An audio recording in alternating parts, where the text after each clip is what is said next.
Hai, Assalamualaikum. Kembali lagi di channel Umi Lina. Nah, seperti biasa pagi ini kita akan menyiapkan makanan untuk makan siang. Kita masak apa aja? Yuk simak video Umi sampai selesai ya. Oh iya, kita sambil masaknya sambil cerita aja ya. Masih di cerita yang sama tentang pelakor. Entah cerita tentang pelakor itu kok enak gitu ya menceritakannya. Ya udah kita langsung aja yuk ke ceritanya. Nah, kali ini kita ambil nama samaran pakai nama Karina ya. Yuk, kita mulai ceritanya. Namaku Karina, umurku 25 tahun. Tak ada satu pria yang bisa menolak hadirku. Dengan wajah cantik, bodi yang selalu dibilang aduhai. Aku banyak menaklukkan hati pria, baik single maupun sudah berpasangan. Sebenarnya aku bukan berasal dari keluarga broken. Orang tuaku begitu baik mendidikku, tapi silau kenikmatan dunia begitu membutakanku. Ada kepuasan tersendiri dalam hatiku ketika seorang pria lebih memilihku daripada pacar atau istrinya. Semua hanya untuk kesenanganku saja, tak ada rasa cinta atau semacamnya. Entah berapa banyak hubungan yang sudah kurusak, aku menganggap mereka adalah mainanku.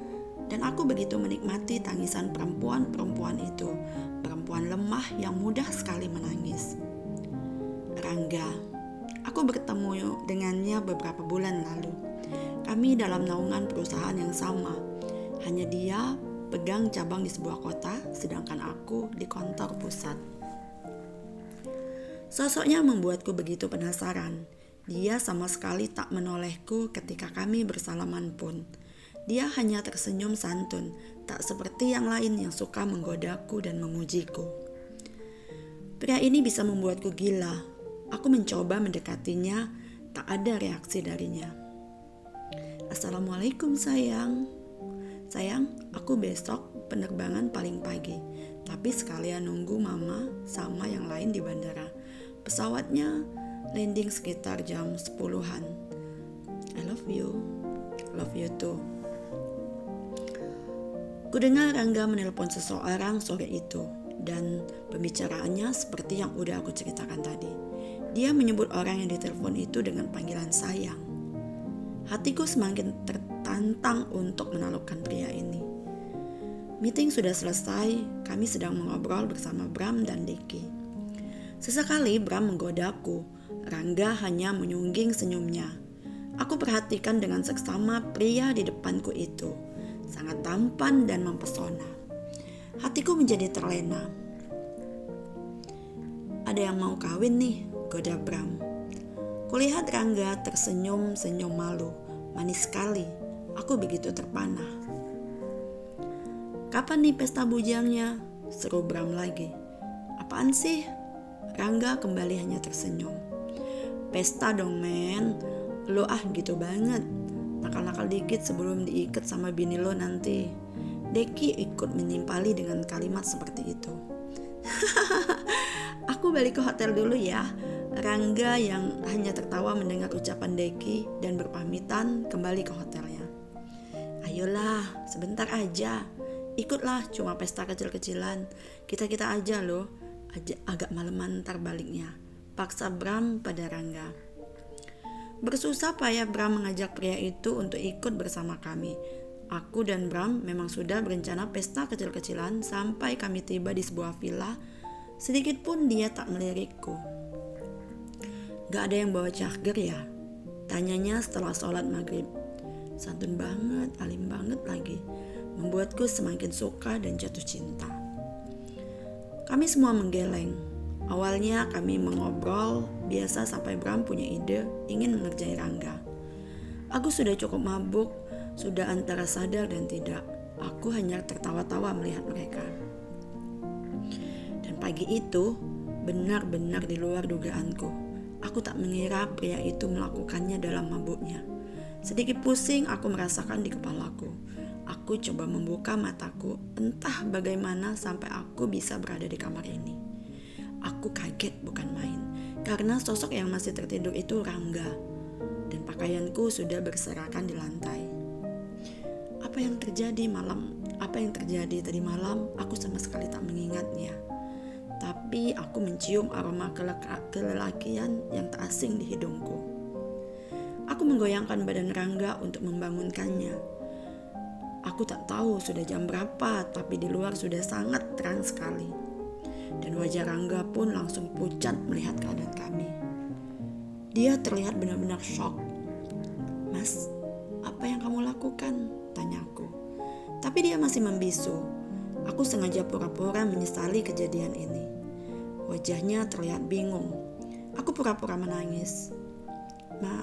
Maaf, aku benar-benar tak ingat apa-apa, ucapnya kemudian. Rangga masih membisu. Kami pulang menggunakan taksi online. Dia kembali ke hotelnya. Bram dan Deki sudah meninggalkan kami dengan alasan pesawat pagi dan tak mau mengganggu ketika aku menghubungi mereka. Sial, kenapa aku tak mengabadikan kebersamaan kami semalam? Aku terlalu mabuk sehingga tak mampu berpikir. Sejak hari itu aku selalu menghubunginya, tapi sikapnya selalu dingin. Kemudian aku terlambat datang bulan. Biasanya hal ini membuatku ketakutan, tapi sekarang aku malah berharap aku benar-benar hamil. Aku beli alat tes kehamilan di sebuah apotik. Mataku langsung berbinar ketika tampak 2 garis merah di alat itu. Dengan bahagia aku mengabarkan padanya, tapi dia terlihat ketakutan. Aku pun terus mendesaknya untuk bertanggung jawab. Sekitar seminggu sebelum pernikahannya, aku datang ke kotanya. Aku berusaha bertemu dengannya, tapi dia masih bingung dan tak mau menemuiku. Nabila adalah calon istri Rangga. Bram mengantarkan aku ke rumahnya, kemudian meninggalkanku di sana. Ternyata dia belum datang. Aku bersemangat sekali. Aku ingin sekali melihat ekspresi keterkejutannya kalau tahu calon suaminya menghamili wanita lain. Aku senyum-senyum sendiri membayangkan apa yang akan terjadi sehabis ini. Pernikahan yang dia damba-dambakan hanya akan menjadi bayangan saja. Lama aku tak mendengar tangisan wanita sambil mencaciku. Rangga, aku akan mendapatkanmu. Aku mendengar deru mobil masuk. Pembantu yang tadi mempersilakanku terlihat berlari keluar. Tak lama berselang, wanita masuk. Senyum manis dan ramah tersungging di bibirnya. Aku pun kemudian bangun dari duduk. Cantik? Apa dia bisa tersenyum lagi setelah mendengar berita baik yang kusampaikan? Dan ternyata saat aku bertemu dengannya dan dia mempersilahkan aku duduk walaupun aku sudah duduk dari tadi, dan aku langsung to the point mengatakan bahwa aku sudah dihamili oleh calon suaminya. Dia tampak tak terkejut mendengar cerita yang baru saja aku ceritakan. Dia hanya tersenyum sinis dan mengatakan bahwasanya itu bukan anak Rangga. Aku mengenal Rangga dengan baik. Tidak mungkin Rangga seperti itu. Ucapnya seperti itu. Dan aku mulai meyakinkan dia bahwa ini benar-benar anak Rangga. Dan dia pun menantangku untuk tes DNA. Setelah anak itu lahir, tes DNA akan dilakukan. Tanpa sedikit air mata, wanita itu, si Nabila, tidak mengeluarkan air mata. Dan ini sungguh membuatku sangat-sangat kecewa. Aku yang berharap melihat seorang wanita menangis ternyata tidak menangis. Dan akhirnya aku memutuskan untuk tetap mengejar Rangga dan tetap memaksa Rangga bertanggung jawab. Dan si Nabila dengan tegas meminta bukti. Mana bukti kalau Rangga yang sudah meniduri kamu? Dan mana bukti jika itu Rangga yang melakukan? Dan aku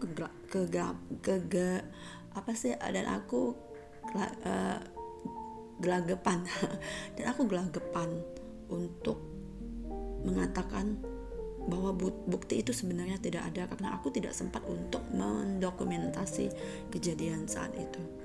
Dan aku pun mulai berpikir ternyata wanita ini lebih cerdik dari aku. Dan akhirnya aku pulang dengan hati yang kecewa. 2 minggu berselang, Nabila dan Rangga tetap melakukan pernikahannya. Dan Rangga pun tetap bersikap dingin terhadapku. Dan kehamilanku ini tetap terjadi dan akan aku besarkan sampai aku menunggu si bayi ini lahir, baru aku akan tes DNA. Jika benar itu anak Rangga, Nabila bersedia meninggalkan Rangga dan mempersilahkan Rangga menikah denganku, dan itulah janji Rangga. Akhirnya aku akan menunggu sekitar 8 bulan lagi. Kita tunggu saja nanti ya hasilnya, apakah benar tes DNA menunjukkan bahwa ini anak Rangga.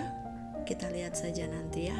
Dan begitulah cerita singkatnya tentang si pelakor yang selalu bahagia melihat tangisan wanita yang lemah. Memang seharusnya, kalau menurut aku ya, kita langsung ke hikmahnya.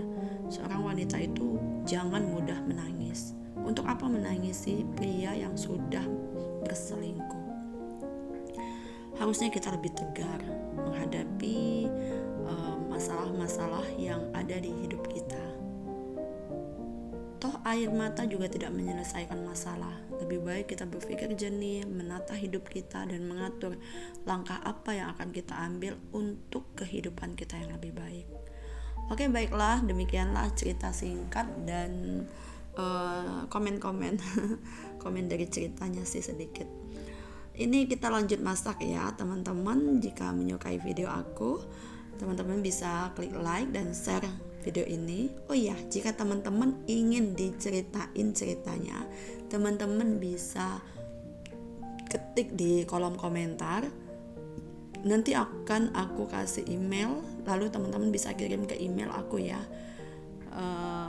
Nanti akan aku bacain ceritanya secara mendetil pastinya. Tetap aku akan menyembunyikan identitas. Jadi ceritanya saja yang akan aku angkat di video aku ya. Oke, baiklah, sekian dulu cerita dari aku. Terima kasih yang udah menyimak cerita ini sampai habis, dan sampai jumpa di video aku selanjutnya, dan sampai jumpa di cerita-cerita selanjutnya. Assalamualaikum.